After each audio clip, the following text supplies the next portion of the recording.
Hey guys, TechFire, and today I'm going to be taking a look at the HyperX Pulsefire Haste, the brand new mouse from HyperX, and it's quite exciting at just $50 or £50.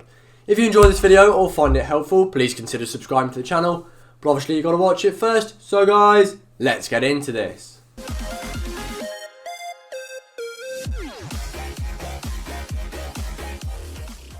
Very briefly, in the box you obviously get the mouse itself, your standard booklets, as well as some replacement feet and grip tape, which I'll talk about in just a minute. For the shape of the mouse, it's semi-ambidextrous, meaning it's got a symmetrical design. It's just 124mm long, 66.8mm wide and 38.2mm tall. So it's not a particularly big mouse, but it's not absolutely tiny either. A big feature of this mouse is, and you can kind of tell just by looking at it, it's extremely light at just 59 grams. It's not much less than things like the Viper Mini or Multi Minus, which is 61 grams, but somehow this mouse feels a lot lighter. Just maybe that's me personally. Might be a bit of placebo effect, but I can really feel how light this mouse is, and I really do like that. It feels very agile and it's very nice to use. And in combination with the cable, which is genuinely amazing. Some people say it's about as good as the cable on the XM1. I'd actually personally say it's a little bit better. This cable is amazing, and it's probably the best stock cable I've seen on a mouse so far. And at $50, I think that's brilliant. The feet are pretty good too. They're PTFE and you get one in each corner. They're a bit small, and personally I would have liked some bigger skates. However, that being said, they do glide completely fine, and especially with the really low weight of this mouse, I had absolutely no problems with them. Along with the cable, the feet and the lightweight, like I said, this mouse feels amazing. The way it just glides, especially if you're on a fast surface mouse mat, it just flies, and it's a really nice experience to use. The included grip tape is a nice addition to this mouse. You can put it on the primary mouse clicks and on the sides. Personally, I didn't like it on the primary mouse clicks, and I can see it as a whole being something that's not for everyone. But personally, once I put it on the sides of this mouse, it was like love at first sight. I couldn't stop touching it and wrapping my hands around the curves of it.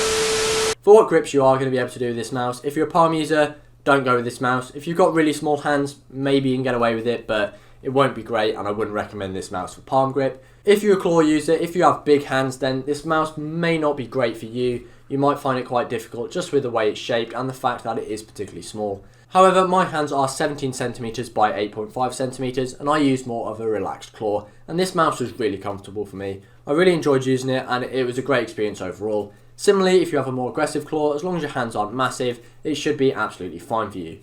If you're a fingertip user, and it is complemented once again by the lightweight of this mouse, you should be absolutely fine with this. Regardless of your hand size, I think this is a great mouse for fingertip, and that's really where this mouse hits the mark, to be honest. Another thing I did want to mention is the build quality. There's absolutely no flex in the HyperX Pulsefire Haste. It's not going to break like the glorious Small D-, and this is lighter at just 59 grams.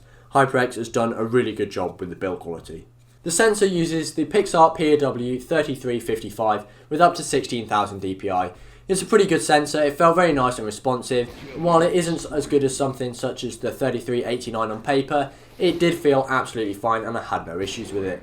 The lift-off distance was just 5 playing cards, so especially once again with the lightweight really helping it out here, I had absolutely no problems with curse jiggle or anything like that while readjusting the mouse. The primary mouse clicks are nice. I didn't think they were anything exceptional, but certainly very good for a $50 mouse, and I have no complaints. If you're interested in what they sound like, here's a sound test of the left click and of the right click. Similarly, the side buttons were also nice and clicky. I did personally think they took a little bit more force than I personally liked to activate them. However, that is something that is not a problem, but more of a preference. It's definitely not enough that everyone's going to go, nope, these side buttons are too hard to press. But especially if you're a fingertip user and you try and use the side buttons, you may have a bit of an issue there. However, most people with fingertip users don't use side buttons, and then for claw grip, it shouldn't really be a problem anyway. Here's a little sound test of the side buttons. So here's the front one and the rear one. The scroll wheel was also pretty nice. Pretty standard rubber feeling scroll wheel.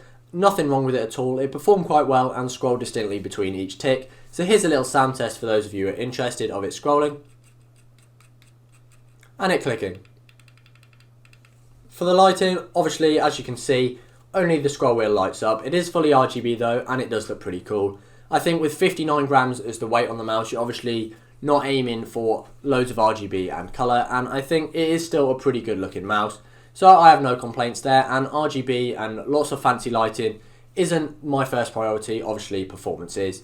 As for the software, HyperX's Ingenuity software was good enough. I had no problems with it.